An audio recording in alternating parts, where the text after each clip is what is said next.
Good Monday to you once more, the first Monday of April. Video is divided into 3 parts, yada yada. First part is, as usual, the tech talk part. The first tech is one I've been meaning to show you for some time now. It's in Court of Stars on the first boss, Captain Gerdo. The boss throughout the fight will cast Arcane Lockdown on the whole party, applying 3 stacks of a slow that deals a fair amount of damage to everyone. To remove the stacks, you need to jump. Each jump removes 1 stack. This slow is also considered a magic effect.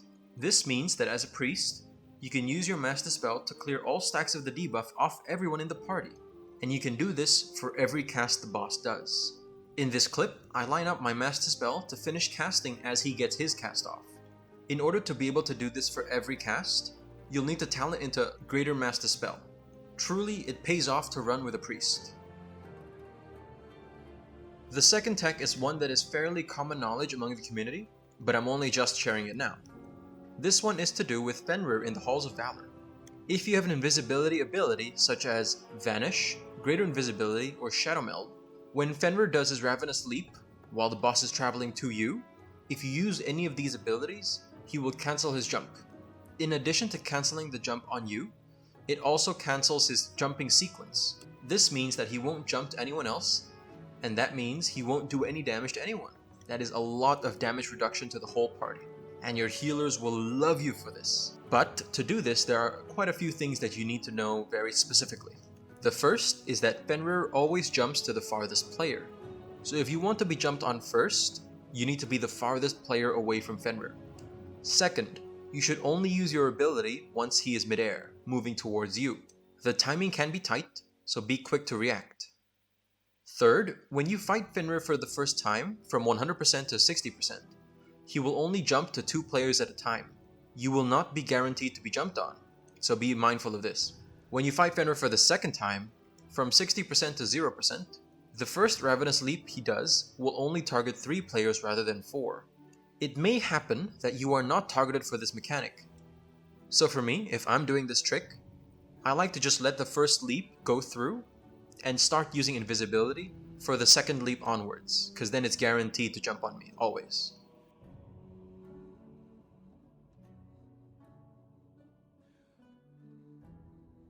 The last tech is about a specific mob in the Temple of the Jade Serpent.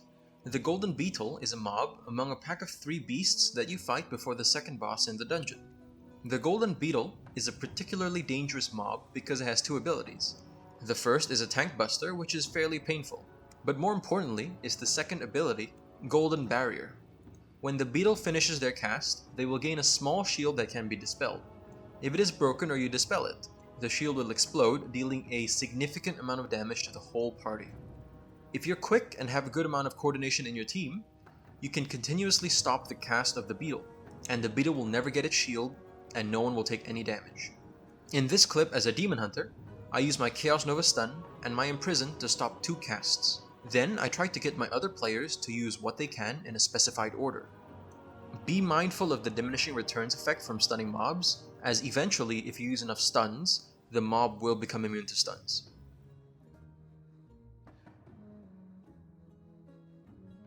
That's all for the dungeon tech, and now the weekly update section. Not too many things to go through this week, but of the few, they are quite large. Firstly, Season 2 is releasing soon, and with it, several affixes are being removed from the pool. Specifically, Grievous, Quaking, and Volcanic. These affixes will be removed entirely, replaced by a new set of 3 affixes: Afflicted, Incorporeal, and Entangling. Flashy new things, I wonder how good they are. Afflicted is a cool one. Several mobs will occasionally spawn throughout a pull, scaling with the number of mobs in the pull, not unlike Explosive right now. The Afflicted mob will hang around for 10 seconds, and if it does not get either Curse Dispelled, Poison Dispelled, Disease Dispelled, or healed up to full, they will finish their cast of Afflicted Cry, reducing the haste of the entire party by 50% for a whopping 10 seconds. In any reasonably high key, this will almost certainly be a wipe. This affix looks like it should be quite easy, though it does punish large pull quite aggressively, just like Explosive right now. The only real concern with how they would show the mobs, as WoW allied nameplates to heal or dispel have not always been the greatest. Something to note is that Smart Healing, which is healing abilities that auto-target allies, will never target these afflicted mobs at the moment. So if you're going to heal them, you'll need to heal them directly. But of course, healing is just one option. You could always go with poison, disease, or curse dispel. Incorporeal is another affix that is quite similar to explosive and afflicted. With a similar spawn cadence, incorporeal mobs will spawn around the mobs you're fighting. Note that they normally spawn outside due to how you're supposed to deal with them. For 20 seconds that the mob exists, the mob will attempt to finish an 8-second cast of Destabilize. If they successfully finish this cast, they will reduce the damage and healing output of all players nearby by 50% for 10 seconds. You really don't want this to go off. To stop this, you'll want to use long duration crowd control on these mobs, such as Imprison, Paralysis, Polymorph, Hex, Turn Evil, and other similar abilities. These mobs inherit all unit types, so you should be able to use any CC that have type restrictions. Of course, the problem is the mobs can still take damage, so even if you do successfully crowd control it, a random stray bullet from a random ability can just break them right out. Then they'll begin casting again, and next thing you know, you're dead. That makes these potentially catastrophic if your party just isn't paying attention. Finally, Entangling is the last new affix which shares a lot of similarities with Quaking. I suppose you could see it as a replacement for Quaking. Occasionally throughout the dungeon, a set of roots will spawn below you. You'll be attached to the vine and slowed by 50% for 8 seconds. If you don't snap the vine in those 8 seconds, you'll be stunned for 3 seconds. Not a deadly outcome, but usually in those 3 seconds, you'll eat a frontal from another mob and just die. To snap the vine, all you have to do is just move 10 yards away from the source. And as a priest, I can definitely say I am not looking forward to having to deal with this, as my mobility options as a priest is quite limited. That being said, it is probably the easiest among the 3 new affixes in my opinion, barring any weird overlap with boss mechanics. A little side note on the affix changes, Explosive is also receiving a few changes. Fewer explosives will spawn throughout pulls, but they will have significantly more health. Significantly is the keyword here. They have a lot more health.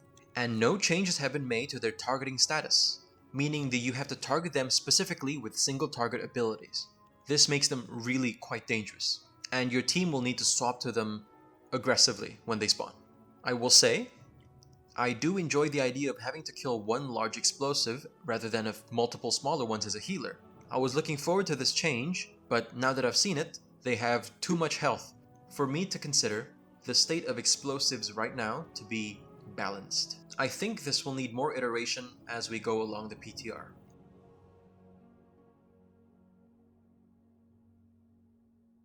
Next is a few little hints of a new Evoker Spec in the works for the next patch. This is nothing new, things have been mined in the past, but this just adds more fuel to the fire and I think the most concrete evidence we have so far. It is looking more and more likely that we're getting a new Evoker Spec. How exciting! There isn't much to be said here yet, but the new spec does appear to be a support class of some sort, buffing the party with enhancements. Definitely a shift away from the usual trinity we're used to, though this really is just early data mining, so it isn't prudent to make judgments this far ahead of release.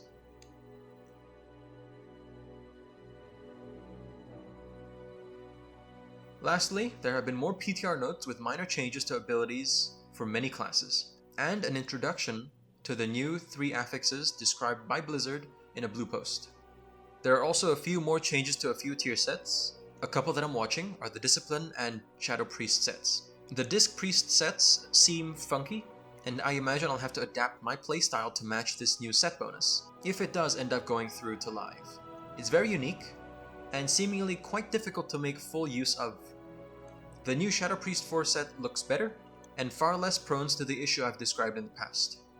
But the new one is, admittedly, slightly boring, and that's not necessarily bad, just not quite as exciting as it could be.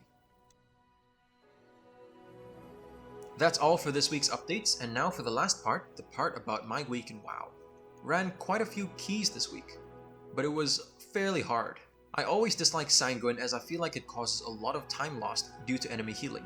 Even the best runs have to make concessions to accommodate Sanguine, resulting in slower times, and occasionally, considerably slower times. It wasn't the best week for me, and don't get me started on the whack-a-mole game I had to play as a healer. It doesn't help that on a Disc Priest, the ability I use to pop explosives is quite mana inefficient, so I end up having to drink more than usual this week.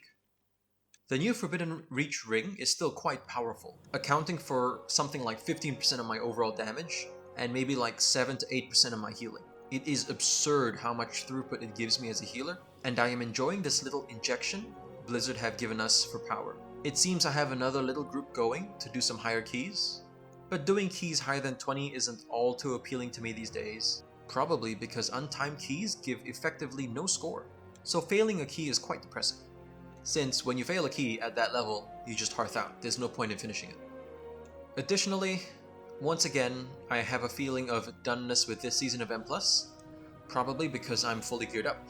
If you reset my gear back to 0 right now, I would probably enjoy doing keys more, as there would be a bigger reward attached to it.